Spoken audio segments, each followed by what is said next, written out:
اللہ نحمدہ ونصلی علی رسولہ الکریم۔ آج سے انشاءاللہ ہم قرآن مجید کے ہر پارے کا خلاصہ اس کو بیان کرنے کا اہتمام کریں گے، اور روزانہ یہ خلاصے انشاءاللہ اپلوڈ ہوں گے۔ اللہ تعالیٰ سے دعا ہے اللہ تعالیٰ صحیح طرح سے بیان کرنے کی، ہم سب کو سننے کی، ہم سب کو سمجھنے کی اور پھر عمل کی توفیق عطا فرمائے۔ قرآن اللہ کی وہ آخری کتاب ہے جو اللہ نے اپنے حبیب صلی اللہ علیہ وسلم پر نازل کی، محمد صلی اللہ علیہ وسلم پر، اور ہمیشہ کے لیے اس کو محفوظ کر دیا۔ آج ہم جو کتاب پڑھتے ہیں، تلاوت کرتے ہیں، 1400 سال پہلے جس کیفیت پہ نازل ہوئی، آج بھی الحمدللہ اسی ترتیب سے ہمارے پاس موجود ہے۔ ایک حرف، ایک زبر زیر پیش کی بھی اس میں کوئی غلطی نہیں ہوئی، کوئی تحریف نہیں ہوئی، اس وجہ سے کہ اللہ تعالیٰ اپنے بندوں پر حجت کو تمام کرنا چاہتے ہیں۔ اللہ چاہتے ہیں کہ میں بندوں سے جب کلام کروں تو کوئی اور اس کلام کو میری طرف سے اس میں کوئی ہیر پھیر نہ کر سکے، اس لیے اللہ نے جو کلام اللہ کی ذات سے نکلا، اللہ نے ان کے الفاظ کی بھی حفاظت کی ہے۔ اور 1400 سال پہلے کی کوئی ایسی تحریر، پوری کتاب تو دور کی بات، کوئی ایک لائن بھی ہمارے پاس اس طرح سے یقینی طور پر محفوظ نہیں ہے۔ یہ صرف قرآن مجید کا کمال ہے کہ جو زبان قرآن کی ہے وہ زبان بھی آج محفوظ ہے۔ عربی 20 ملکوں میں بولی جاتی ہے۔ آج بھی اگر 1400 سال پرانا کوئی شخص اٹھ کے آئے اور عربی زبان میں اپنی اس دور کی 1500 سال پرانی زبان میں ہم سے بات کرنا چاہے تو دنیا میں اس کی بات کو سمجھنے والے کروڑوں لوگ ہیں۔ تو وہ زبان اللہ نے محفوظ کر دی جس زبان میں اللہ نے قرآن مجید کو نازل کیا۔ اللہ کا کلام ہم سے کیا کہتا ہے، مختصر لفظوں میں، مختصر وقت میں ہم سمجھنے کی کوشش کریں گے۔ ظاہر ہے یہ آدھے گھنٹے کا خلاصہ ہوگا، اس میں مکمل قرآن مجید کے مضامین کو بیان کرنا نہ میرے لیے ممکن ہے اور نہ کسی شخص کے لیے بھی یہ ممکن ہے۔ تو میں کوشش کروں گا قرآن کے ایک ایک پارے میں جو موٹے موٹے احکام ہیں، جو خاص احکام ہیں، خاص طور پہ وہ احکام جس کا ہماری سوشل لائف سے یا ہماری موجودہ زندگی سے یا موجودہ حالات سے جن کا تعلق ہے، ان کو میں خصوصی طور پر ہائی لائٹ کروں گا۔ اللہ ہم سب کو عمل کرنے کی توفیق عطا فرمائے۔ سب سے پہلی صورت ہے سورہ فاتحہ۔ فاتحہ کا مطلب کھولنے والی کتاب، کیونکہ اس کھولنے والی کوئی بھی چیز، چونکہ اس صورت سے کلام اللہ کی ابتدا ہو رہی ہے، اس لیے بھی اس کو فاتحہ کہا جاتا ہے۔ اس کو رقیہ بھی کہا جاتا ہے کیونکہ اس سے اگر آپ مریض پر دم کریں تو اس کو فائدہ ہوتا ہے۔ مشہور واقعہ ہے، صحابی رسول نے سورہ فاتحہ پڑھ کے دم کیا اور اس شخص پر جو جن کا اثر تھا وہ ختم ہو گیا۔ قرآن کی ابتدا ہوتی ہے الحمدللہ رب العالمین، تمام تعریفیں اس اللہ کے لیے ہیں جو تمام جہانوں کا پالنے والا ہے۔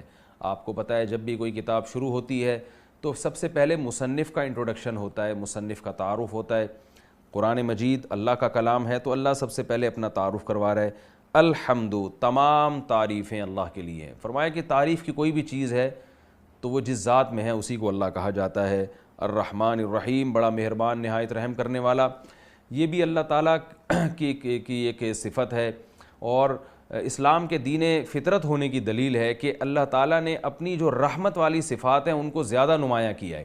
دیکھیں اللہ تو انتقام بھی لیتا ہے، اللہ تو جبار بھی ہے، لیکن اللہ نے اپنی رحمان اور رحیم والی صفت کو جس اہتمام سے قرآن میں بیان کیا، دوسری صفات کو اس اہتمام سے بیان نہیں کیا۔ حتیٰ کہ قرآن کی ابتدا میں بھی اپنی صفت کو کہ تمام جہانوں کا پالنے والا، اور اس کی صفت کیا ہے، الرحمن، بڑا مہربان، الرحیم، نہایت رحم کرنے والا۔ اور ہمیں حکم دیا ہے کہ جب بھی ہم کوئی کام کریں تو بسم اللہ سے شروع کریں، بسم اللہ الرحمن الرحیم، اللہ کے نام سے جو بڑا مہربان اور نہایت رحم کرنے والا ہے۔ مالک یوم الدین، روز جزا کا مالک۔ تو حدیث میں اس کا خلاصہ خود بیان کر دیا گیا ہے، بخاری مسلم کی حدیث ہے۔ آپ صلی اللہ علیہ وسلم نے ارشاد فرمایا کہ جب بندہ اللہ تعالیٰ نے سورہ فاتحہ کو اللہ اور بندے کے درمیان میں ڈیوائیڈ کر دیا ہے۔ فرمایا دو حصے جو ہیں وہ میرے بندے کے لیے ہیں اور ایک حصہ اس میں میرے لیے ہے۔ تو آپ صلی اللہ علیہ وسلم نے فرمایا کہ دو حصے بندے کے لیے اور ایک حصہ میرے لیے۔ آپ صلی اللہ علیہ وسلم نے فرمایا کہ جب کوئی بندہ یوں کہتا ہے الحمدللہ رب العالمین، تمام تعریفیں رب العالمین کے لیے ہیں، کہ اللہ تعالیٰ فرماتے ہیں کہ جب کوئی بندہ میری حمد و ثنا کرتا ہے، یہ دو حصے جو ہیں اللہ کے لیے ہیں اور ایک حصہ اللہ نے اپنے بندوں کے لیے رکھا ہے۔ دو حصے جو اللہ کے لیے کیا ہیں؟ فرمایا جب انسان سورہ فاتحہ پڑھتا ہے نماز میں اور یہ کہتا ہے الحمدللہ رب العالمین، تمام تعریفیں اس اللہ کے لیے جو تمام جہانوں کا پالنے والا ہے۔ تو اللہ فرشتوں سے فخر سے کہتے ہیں حمیدنی عبدی، میرے بندے نے میری تعریف کی۔ اور پھر بندہ کہتا ہے الرحمن الرحیم، بڑا مہربان نہایت رحم کرنے والا، مالک یوم الدین، روز جزا کا مالک۔ تو اللہ فرشتوں سے کہتے ہیں اثنا علی عبدی، میرے بندے نے میری ثنا کی ہے، زبان سے میری تعریف کی ہے۔ تو ایاک نعبد و ایاک نستعین، جب کوئی بندہ کہتا ہے کہ اے اللہ ہم تیری ہی عبادت کرتے ہیں اور تجھ ہی سے مدد طلب کرتے ہیں، تو اللہ فرشتوں سے کہتے ہیں ھذا بینی و بین عبدک، میرے اور بندے کے درمیان یہ ایگریمنٹ ہو گیا ہے، اس نے وعدہ کر لیا کہ میں اللہ صرف تجھی سے مانگوں گا۔ تو ولی عبدی ما سأل، اب یہ جو مانگے گا میں اس کو عطا کروں گا۔ پھر یہ اللہ کی رحمت ہے، اللہ نے مانگنے کا طریقہ بھی بتا دیا اور کیا مانگنا ہے یہ بھی بتا دیا۔ کیا مانگنا ہے اللہ نے حکم دیا اہدنا الصراط المستقیم، اللہ سے تم سیدھا راستہ مانگو، صراط الذین انعمت علیہم، اے اللہ مجھے ان لوگوں کے راستے پر چلا جن پر تو نے انعام کیا، غیر المغضوب علیہم ولا الضالین، ان لوگوں کے راستے پر نہیں جن پر تیرا غضب ہوا، اور نہ ان لوگوں کے راستے پر جو گمراہ ہوئے۔ انعام یافتہ لوگ کون ہیں؟ انبیاء، صدیقین، شہداء اور عام نیک مسلمان۔ قرآن میں دوسرے مقام پہ بتایا کہ یہ انعام یافتہ لوگ ہیں، اللہ مجھے ان کے راستے پر چلا۔ مغضوب علیہم، غضب جن پر ہوا، یہ وہ لوگ ہیں جو علم کے باوجود گمراہ ہوتے ہیں، علم کے باوجود عمل نہیں کرتے۔ اس کا اولین مصداق یہود ہیں جن کے پاس تورات محفوظ، لیکن اس کے باوجود انہوں نے تورات کی آیات پر عمل نہیں کیا۔ ولا الضالین، اور ان لوگوں کے راستے پر بھی نہ چلا جو گمراہ ہو گئے، یعنی جن کے پاس علم ہی نہیں ہے۔ اس کا اولین مصداق عیسائی ہیں جن کے دین میں اس قدر تحریف ہو گئی کہ اب ان کے پاس سرے سے دین کا علم رہا ہی نہیں ہے۔ تو اللہ دونوں قسم کی گمراہیوں سے تو ہمیں بچا، یہ گمراہی کہ ہمیں علم ہو پھر بھی ہم عمل نہ کریں، اور یہ گمراہی کہ سرے سے علم ہی نہ ہو۔ اور پہلے درجے کا جو جرم ہے وہ زیادہ ہے کہ آپ کے پاس علم ہو اس کے باوجود آپ گمراہ ہو جائیں، اس علم پر عمل نہ کریں۔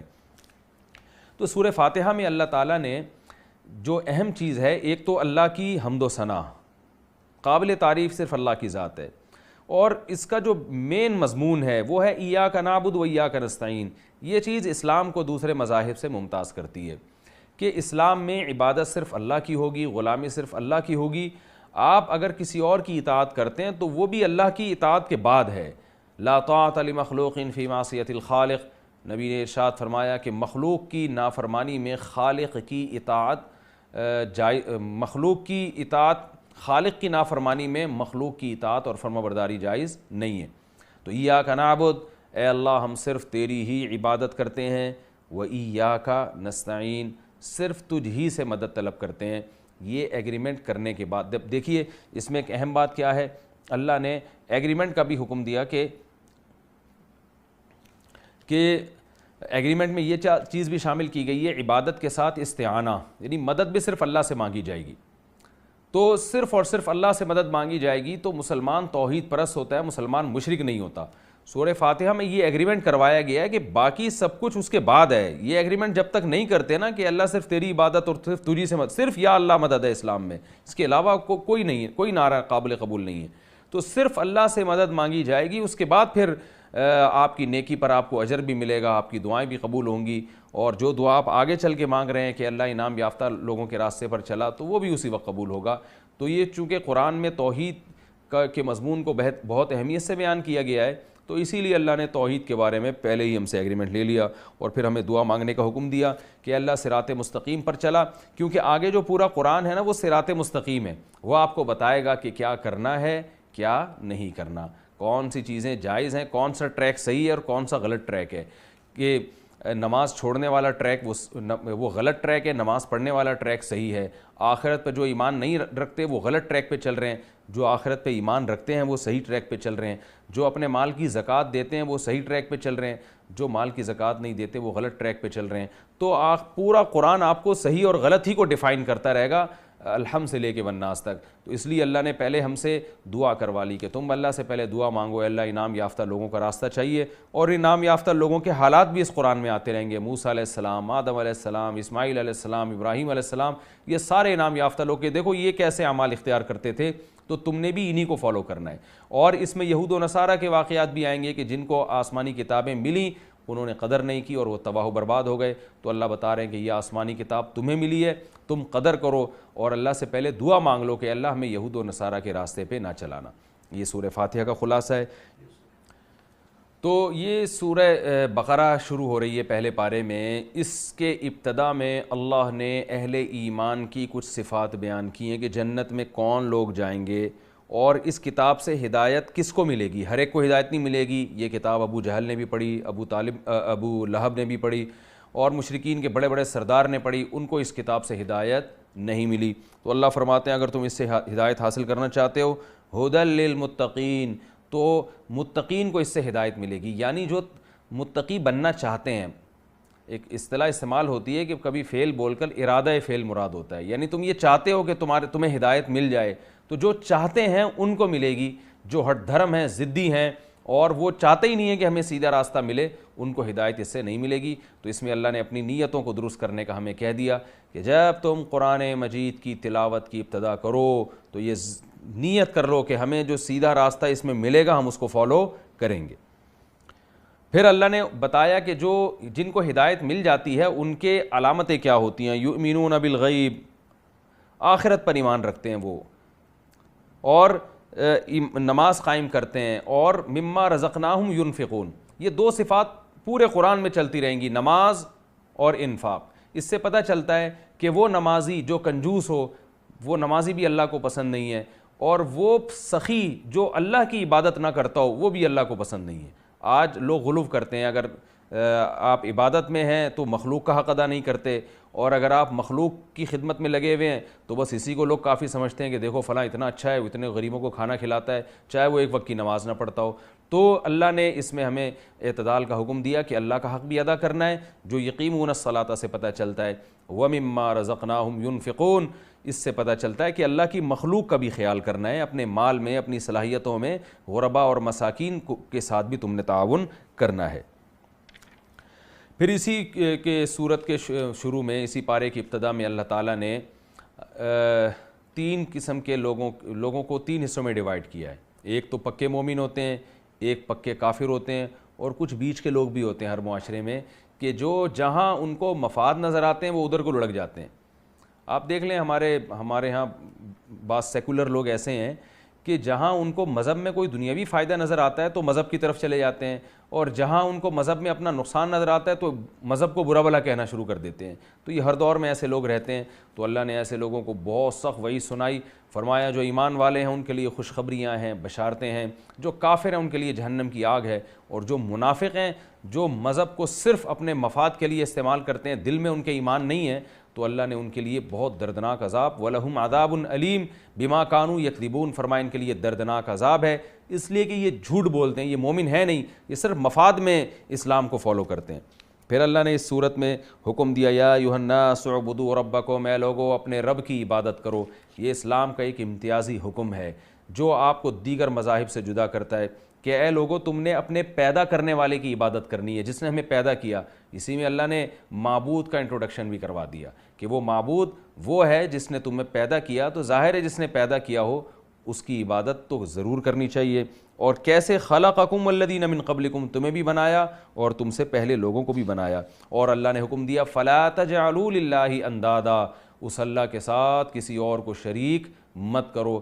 سورج کی عبادت، چاند کی عبادت، مزاروں کی پرستش، بزرگوں سے حاجات پوری کروانا مزاروں پہ جا کے، بتوں کی عبادت، یہ سب شرک ہیں جن پر اللہ نے ان آیات میں پابندی لگا دی۔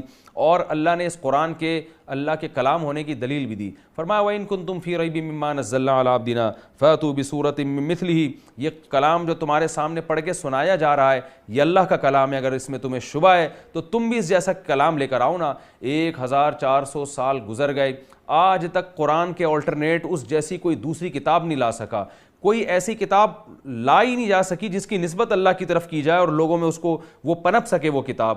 کسی کتاب کے ایسے مضامین نہیں ہیں، کسی کتاب کا انداز بیان ایسا نہیں ہے۔ اللہ فرماتے ہیں فَإِن لَّمْ تَفْعَلُوا، اگر تم یہ کام نہیں کر سکتے، وَلَن تَفْعَلُوا، اور اللہ نے بتا دیا 1400 سال گزر گئے، نہیں کیا، آئندہ بھی نہیں کر سکو گے تم، فَاتَّقُوا النَّارَ الَّتِي وَقُودُهَا النَّاسُ وَالْحِجَارَةُ، تو اس جہنم کی آگ سے ڈرو جس کا ایندھن انسان اور پتھر ہے۔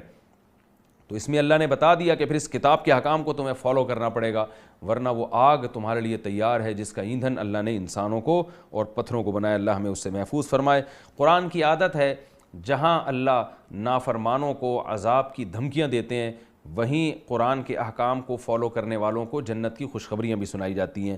وبشر الذین آمنوا، فرمایا خوشخبری سنا دیں ان لوگوں کو جو ایمان لائے اور نیک اعمال کیے، ان لہم جنات تجری من تحتها الانہار، باغات ملنے والے ہیں جن کے نیچے نہریں بہتی ہیں، اور لہم فیہا ازواج مطہرہ، پاکیزہ بیویاں ملیں گی اور وہ ہمیشہ ہمیشہ اس میں رہیں گے۔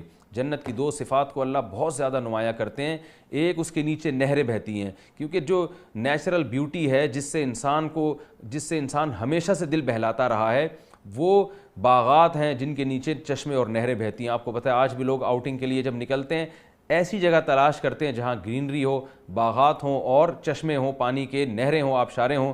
اللہ نے جنت میں اپنے نیک بندوں کے لیے اس کا سامان اختیار کی، اس کا انتظام کیا ہے۔ اور دوسری چیز اللہ بیان کرتے ہیں خالدین، ہمیشہ رہیں گے۔ یہ دو بہت اہم صفات ہیں۔ دنیا کی کوئی بھی بڑی سے بڑی نعمت ہو مگر اس پہ فنا کا لیبل لگا ہوا ہے، وہ ہمیشہ نہیں رہتی۔ جنت کی سب سے بڑی خوبی کیا ہے کہ اس میں موت نہیں ہے، ہمیشہ ہمیشہ کی زندگی ہے۔ مشرکین یہ اعتراض کیا کرتے تھے کہ اللہ نے قرآن میں مکھی مچھر کی مثالیں دی ہیں۔ اللہ نے فرمایا ان اللہ لا یستحی ان یضرب مثلا ما بعوضۃ فما فوقها، اللہ مچھر اور اس سے بھی گھٹیا چیز کی مثال دیتے ہوئے اللہ کو کوئی شرم نہیں آتی، حیا نہیں آتی، کیونکہ یہ کوئی گھٹیا چیز مثال نہیں ہے۔ مچھر ہی ایک ایسی اللہ کی قدرت کی دلیل ہے۔ آج سائنسدانوں نے مچھروں پہ ریسرچ کی ہے تو پتہ چلتا ہے یہ حقیر مخلوق قدرت کے کتنے کمالات کا مجموعہ ہے۔ مچھر کے ایک چھوٹے سے سر میں 100 سے زیادہ آنکھیں ہوتی ہیں، آپ اندازہ لگائیں۔ مچھر سرنج لے کر بیٹھا ہوتا ہے، باقاعدہ ایک سوئی سے جو ہے نا آپ کو سن کرتا ہے، دوسری سوئی سے آپ کا خون چوستا ہے، بالکل جیسے کوئی میڈیکل سائنس کا کوئی ماہر ڈاکٹر ہوتا ہے نا، وہ جس طرح سے ٹریٹمنٹ کرتا ہے۔ تو مچھر کو ساری چیزیں اللہ نے اس کے چھوٹے سے دماغ میں سکھائی ہوئی ہیں، ایسے طریقے سے وہ خون چوستا ہے، اور ایسے ایک قدرت کا شاہکار ہے وہ، کہ جس طرح سے وہ انسان کا خون نکالتا ہے وہ اپنی خوراک کے لیے۔ لیکن اللہ نے اس کو جو آلات دیے اور جو دماغ دیا، آپ مچھر کے بارے میں ریسرچ کریں، آپ کی عقل حیران ہو جائے گی۔ تو اللہ نے فرمایا کہ اللہ تعالیٰ کو اس سے حیا نہیں آتی، کیونکہ مچھر کوئی گھٹیا چیز نہیں ہے، تمہارے لحاظ سے گھٹیا ہے مگر اللہ کی قدرت کے کمالات کا ایک بہت بڑا مجموعہ ہے وہ۔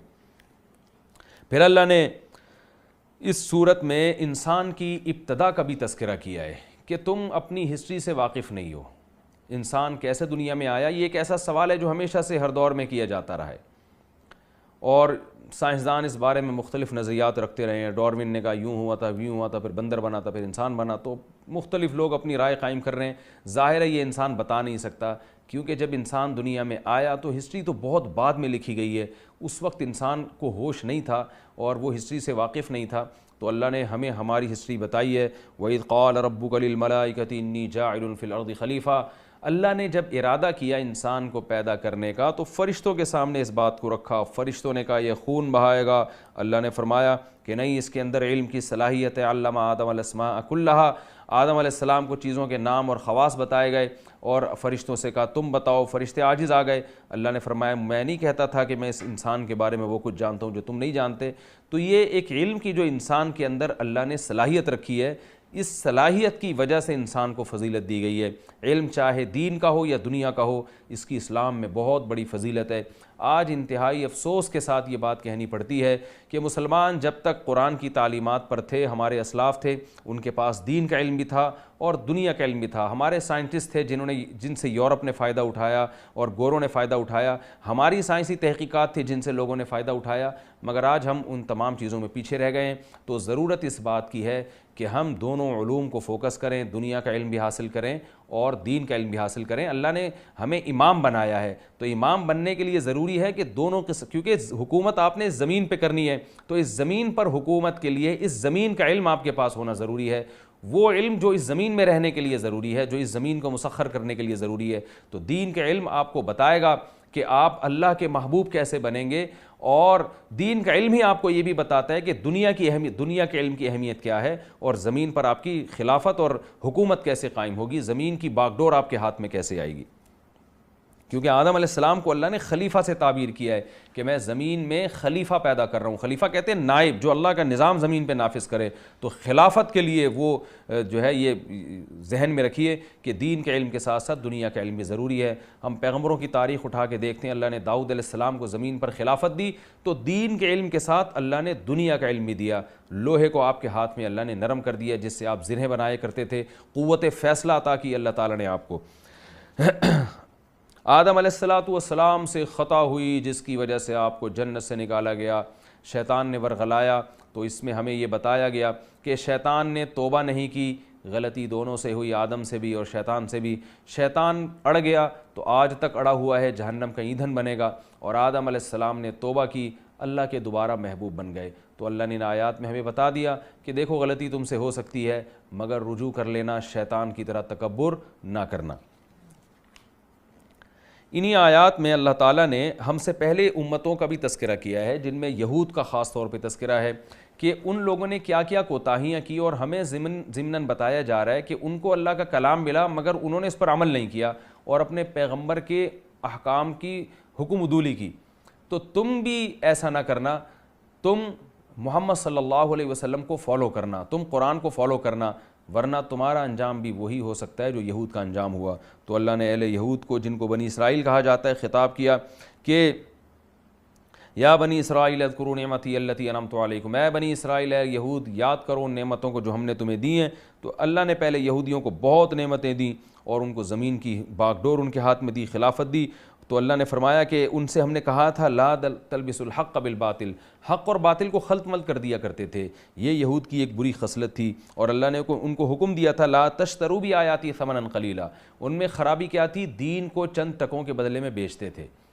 لوگوں کو خوش کرنے کے لیے انہی کے مطلب کے حکام لوگوں کو بتایا کرتے تھے. تو اللہ نے اس میں مسلمان علماء کو تنبیہ کی ہے کہ تم چند دنیا کے مفاد کی خاطر قرآن کے حکام کو تبدیل مت کرنا. آج ہم دیکھتے ہیں بعض اسکالر ایسے آ گئے ہیں جو پبلک کو دیکھ کے ان کی مرضی کی باتیں کر رہے ہوتے ہیں, وہ شریعت نہیں بتاتے. بہت ساری چیزوں کو جو حرام تھی انہوں نے حلال کر دیا, اور بہت ساری چیزوں میں انہوں نے گنجائشیں, ایسی گنجائشیں جو شریعت میں نہیں ہیں, صرف پبلک کو, لوگوں کو خوش کرنے کے لیے. تو اس سے بھی اللہ نے منع فرمایا.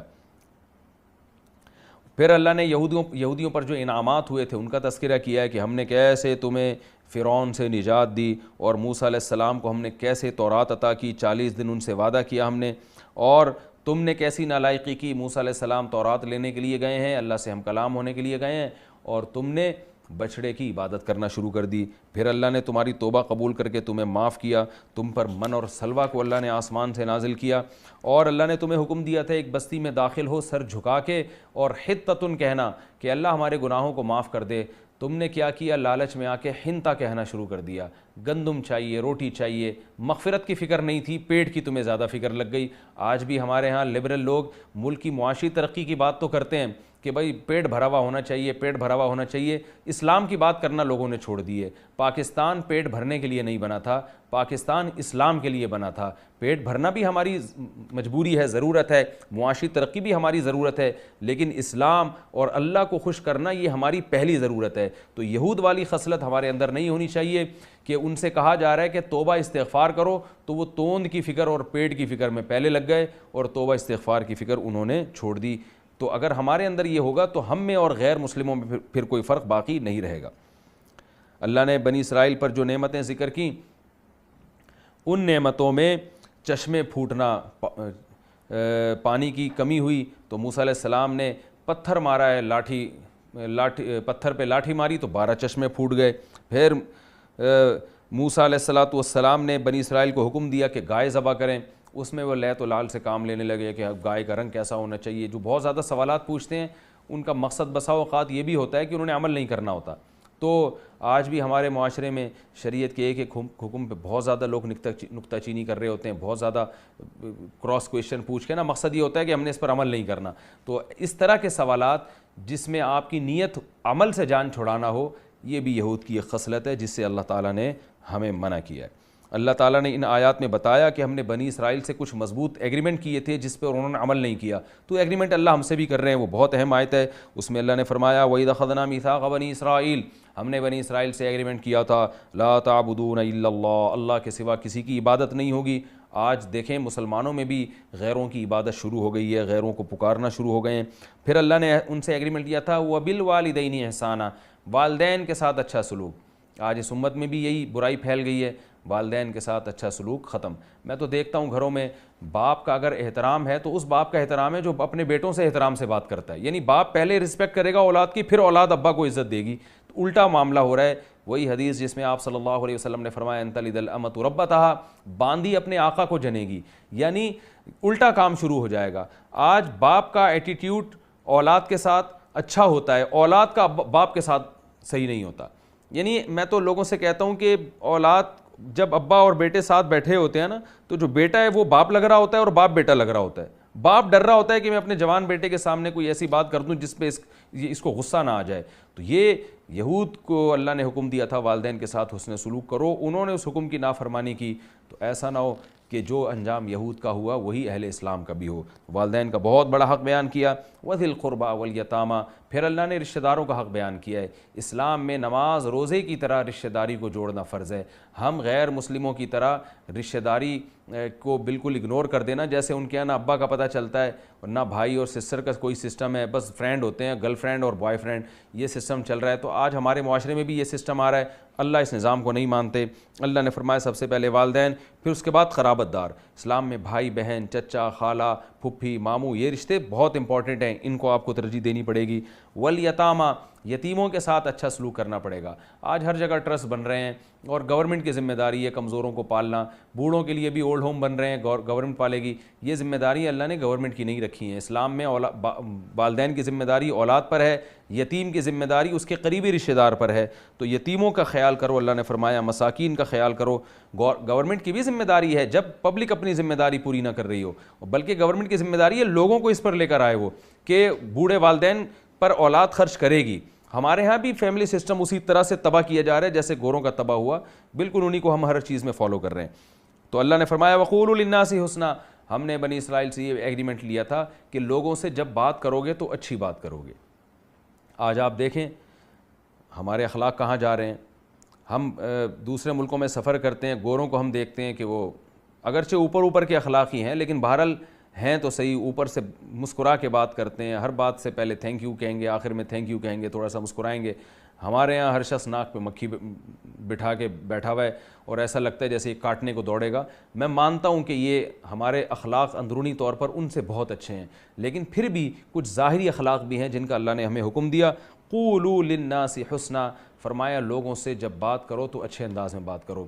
حضرت قتادہ رضی اللہ تعالیٰ عنہ غالباً ان کا ایک مقولہ ہے کہ ان سے کسی نے پوچھا کہ ہمیں کیا کافر کے ساتھ بھی حسن اخلاق کا حکم ہے؟ تو انہوں نے قرآن کی اس آیت کو کوٹ کیا، فرمایا کہ اللہ نے کیا فرمایا، لوگوں سے اچھی انداز سے بات کرو۔ یہ نہیں فرمایا کہ صرف مسلمانوں سے، لوگوں سے، جس میں اللہ نے غیر مسلموں کو بھی داخل کیا ہے۔ اور ساتھ ساتھ اللہ کا حق بھی ادا کرو، اقیموا الصلاۃ وآتوا الزکاۃ، کہ نماز بھی قائم کرو اور زکوٰۃ بھی ادا کرو۔